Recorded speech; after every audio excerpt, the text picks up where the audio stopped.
it's Jacob from Stringbuzz here. Stringbuzz.org being a music journalism site, links are in the description down below. And if you're wondering why the lighting's so bad, it's because it's about 12 o'clock in the evening, or rather it's probably Friday now. I'm actually trying to get all these out as quick as possible, try and record all of these, so I don't have any natural light and I'm having to go from like ceiling lights at the moment, which isn't particularly great.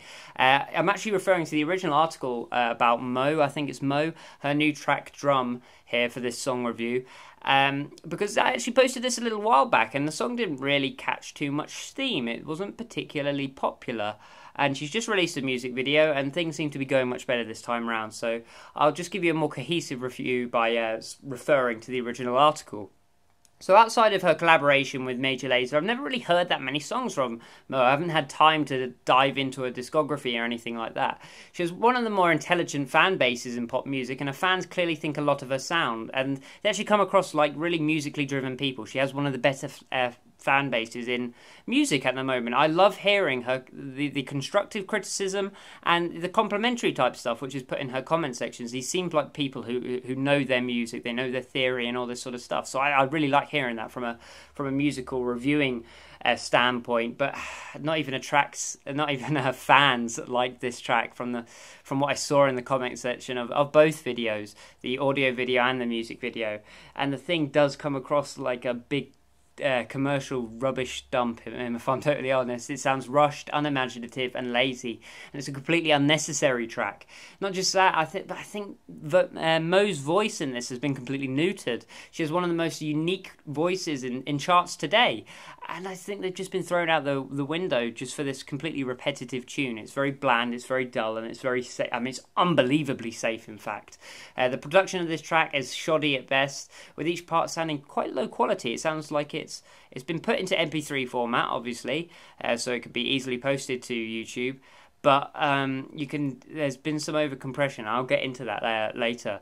The drums have no impact or bass to them whatsoever. They've got no low end to them whatsoever, which is really quite strange. And the vocals sound a little watery and overproduced, and the synths add nothing to the track whatsoever. They're just completely lifeless, no timbre to them, and there's no excitement here. I mean, the arrangement isn't great, but you could have done a little bit better with your source material, I guess. And it feels like the track is so heavily compressed, this is what I mean, and really boiled down. I mean, everything sounds so watery and thin, and I really don't like that approach. And Mo's voice, when left untampered, could be really interesting and enticing. But here she sounds like any other pop singer, in my opinion. And I think that is down to production. It's definitely not her fault, and I can't blame her for this. But the producers have had a terrible day here. The musicality of this track is just laughable. The form is pathetic, absolutely pathetic, in fact. The progressions never really change or vary, and each section is only differentiated by the dynamics, which is it's lazy as heck. You can't just make one part louder and one part quieter, and that be your transition from verse to chorus. It doesn't work like that, I'm afraid. Something has to change. So I'm going to get this off my chest, and there is no bridge again. And I'm so tired. This is going to be a mini rant. There's no bridges in modern pop music for some reason. 1 in 2 tracks this year have definitely just not had a bridge. Instead they've just gone verse, chorus, and that second chorus will be like an extended chorus. So they're missing out at least a third of a track by doing that, by just extending a chorus from like 15 to 30 seconds to 1 minute to a minute and a half. That's lazy and that's rushed. I mean, it used to be, the simple pop form is verse, chorus, bridge, chorus, or verse, pre-chorus, chorus, verse, pre-chorus, chorus, bridge, pre-chorus, chorus, or extended chorus. So that's simple. That is really simple stuff, and that's been used for years, and I haven't really had much qualms with that. It's easy, it gets tunes stuck in your head, great stuff. But now we're reverting back to, nursery rhyme form here. Verse, chorus, verse, chorus. I mean, this is like Hickory Dickory Dock at this point. You can't just have that little to offer. You can't just keep banging the chorus and the hook over and over and over again. I mean, let's look at the songs like Fifth Harmony's Work From Home or Work by Rihanna. I mean, these people, both these groups both these artists, in the same month or a month and a half of each other, released songs where the word work was repeated 30 to 50 times in a runtime of about 3 minutes. And this hook being used over and over again, and just this terrible nursery rhyme form, it's pissing me off now. So a bridge isn't merely a quietened chorus or a third verse with like a different melody. A bridge is a whole new section, a build up for the final chorus, and it gives that climax so that the song gives a payoff. It leaves you satisfied when it's finished. So the fourth time out of 4 tracks I've said it today, and it's just annoying now. It's people have to start reusing bridges. They're so important. The melodies aren't catchy, and yet they are repeated 1,000 times. The textures aren't noticeable, yet they are consistent throughout the whole track. The timbres aren't entertaining or different in any way, yet they are consistent throughout the whole track. And the whole song is just so lazy, and it's clearly been pushed out with no thought to keep, with the only thought, in fact, being to keep Mo in the public eye, rather than keeping her strong musicianship, which has been proven up to this point. And it's just the ball's been dropped here. The lyrics are awful too. The whole beat of your drum thing has been knocked to the ground now, which isn't funny because it just didn't make any sense in the first place.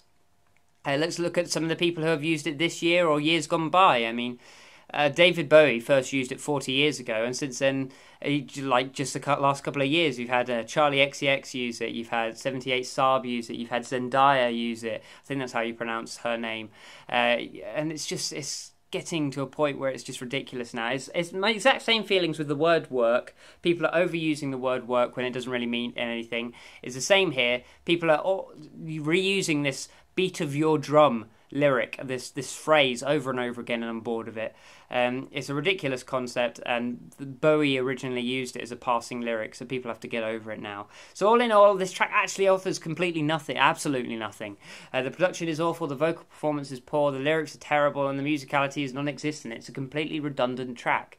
This will be no one's favourite track ever. No one will remember it by December, and not a single fan of Mo will say it's their favourite.